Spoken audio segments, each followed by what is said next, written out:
I want to speak directly to the silence you've been living in. I know that silence. It's the kind that wakes you up at 3 a.m., where the only thing louder than the quiet room is the question looping in your mind. Did I miss it?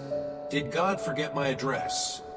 You have been carrying a heaviness that no one else sees, a feeling of being paused while the rest of the world is on fast forward.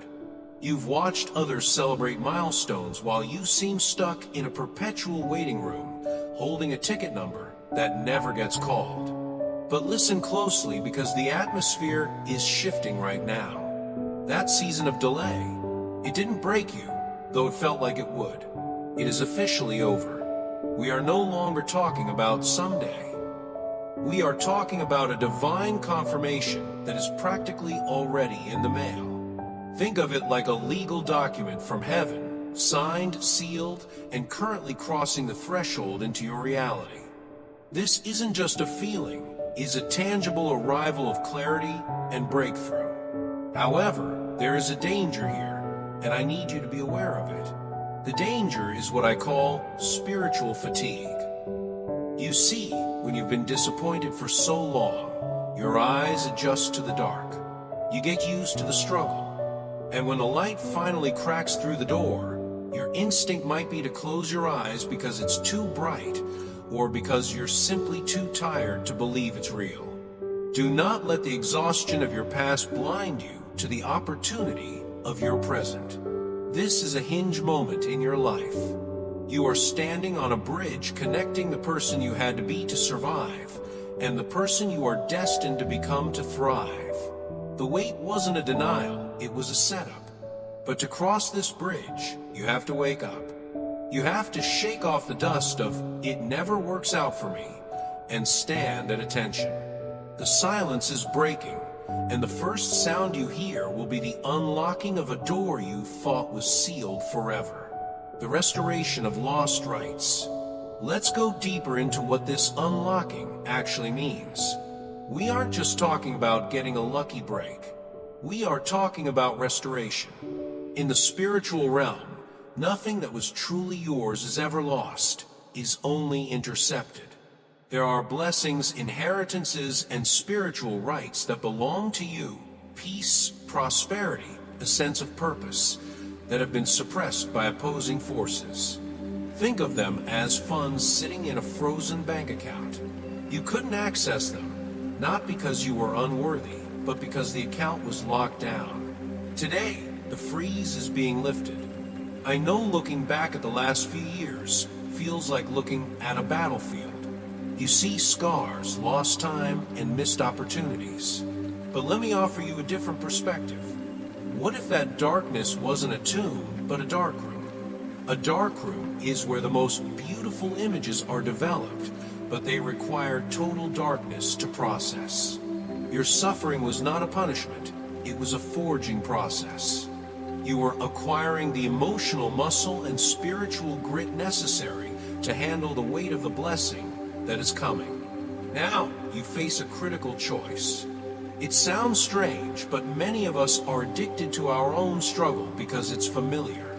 We know who we are when we are fighting. We don't know who we are when we are free. You have to choose today. Will you cling to the familiar narrative of the victim, or will you open your hands to receive something entirely new? And here is the most beautiful part. This isn't just about you. The breakthrough you are about to experience is too big for one person. It is generational. You are being restored so that you can heal the timeline of your family. You are being blessed so you can stop the cycle of lack and pain for your children and their children. You are the dam breaker. The water isn't just flowing for you, it's flowing to irrigate the soil of your entire lineage. Vindication and the table of victory. Have you ever wondered why the resistance was so strong? Why did it seem like every time you took one step forward, something invisible pushed you 2 steps back? It wasn't bad luck. It was spiritual envy. In the unseen world, your potential shines like a beacon, and that light intimidates the shadows. The enemy didn't attack you because you were weak. He attacked you because you were a threat. The delays, the bureaucratic nightmares, the sudden confusion, these were tactics born out of a jealousy that wanted to keep you small. But here is why you won. You didn't play their game. When you were crushed, you didn't become cruel. When you were ignored, you remained faithful. You kept your heart soft even when the world was hard. That quiet integrity, that was your application for this promotion, and you have been accepted. Your humility was not a weakness. It was the very reason heaven selected you for this moment. Now watch what happens. There is a concept of having a table prepared in the presence of your enemies. Those who mocked you, those who walked away when you needed them, those who whispered that you would never amount to anything, they don't need to be fought. They just need to watch. They are about to witness a transformation so undeniable that it will leave them silent. You don't need to seek revenge. Your success is the vindication. This brings us to a necessary cleaning of house. You're going to notice people falling away from your life. Toxic relationships, frenemies, and stressful connections are going to snap. Don't chase them. Do not grieve the loss of people who are anchoring you to the bottom. Their departure is not a rejection, it is an eviction. The universe is clearing the stage because the new actors, people of destiny, support, and genuine love, need space to enter. The blockages are being removed, the slander is being silenced, and the path is finally beautifully clear. Here is the script for Part 4 and Part 5. I have crafted these to be deeply immersive, speaking directly to the soul of the viewer. The tone is designed to be a blend of a wise friend and a spiritual mentor, encouraging, slightly philosophical, but grounded in reality. The cycle breaker, restoring the ancient ruins. Let's have a very honest conversation about what is actually happening right now. It is easy to think that this breakthrough is just about you, about your bills, your stress, your immediate comfort. And sure, that is part of it. But if you zoom out, you will see that the story is much, much bigger. We are not just talking about financial relief. We are talking about karmic correction. We are talking about fixing a scale that has been unbalanced for generations. Think back for a moment. Think about your parents or maybe your grandparents. Did you ever sense that they had dreams that just evaporated? Did you watch them work themselves to the bone, getting close to a breakthrough, only to have the rug pulled out from under them at the last second? Maybe it was a business that failed for no logical reason, or an opportunity that was stolen by someone less deserving. Growing up, you might have internalized this. You might have thought, well, maybe our family is just unlucky. I am here to tell you that luck had nothing to do with it. What you witnessed was a spiritual resistance, a generational thief. There are forces that have targeted your bloodline specifically to keep you in a loop of almost enough, but never overflow. They stole the harvest that your ancestors planted. But here is why you are listening to this message right now. The buck stops with you. You have been designated as the cycle breaker. This incoming blessing is not just a gift, it is restitution. It is the universe paying back what was stolen from your lineage, with interest. You are the one who has been chosen to settle the family accounts.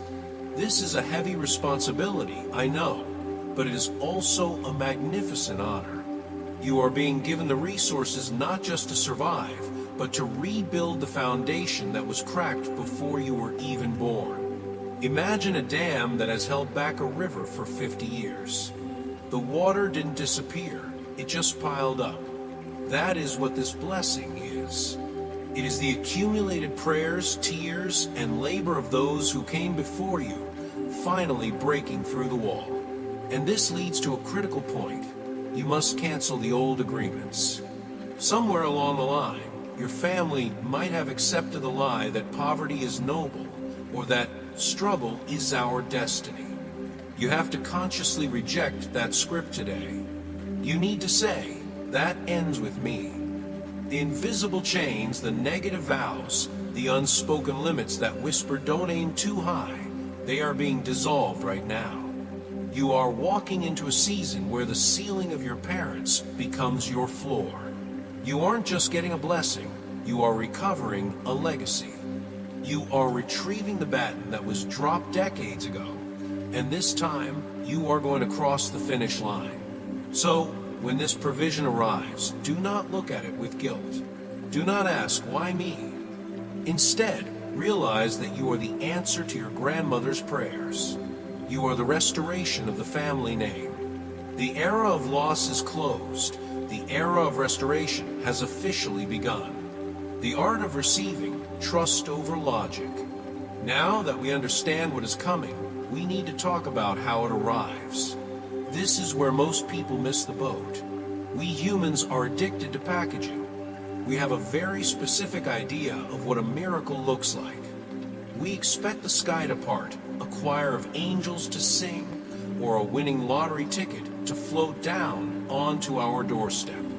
But the divine rarely works within our limited imagination. The blessing you are waiting for is likely going to arrive in plain clothes.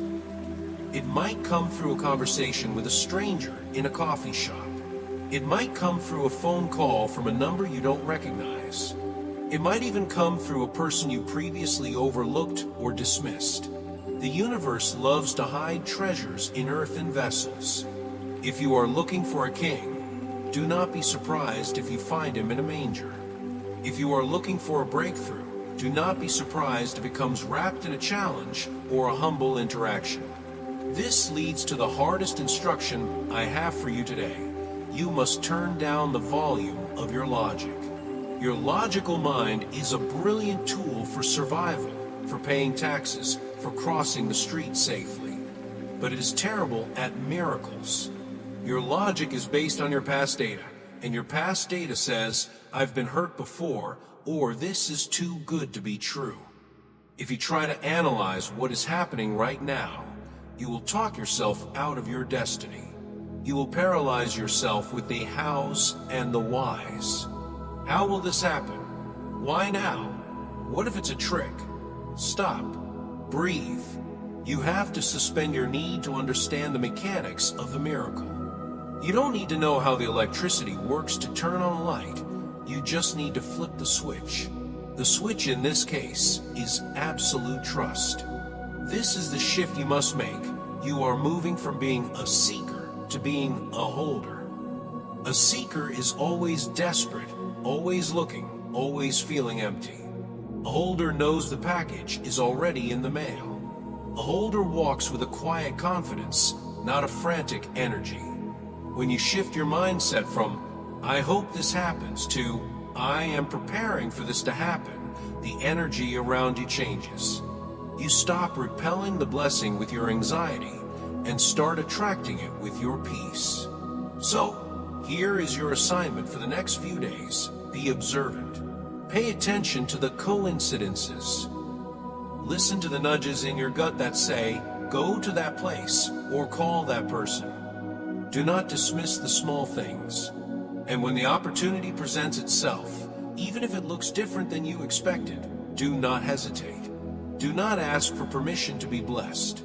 Step forward and take it. You're no longer the person standing outside the window looking in. You have the keys. The door is unlocked. The table is set.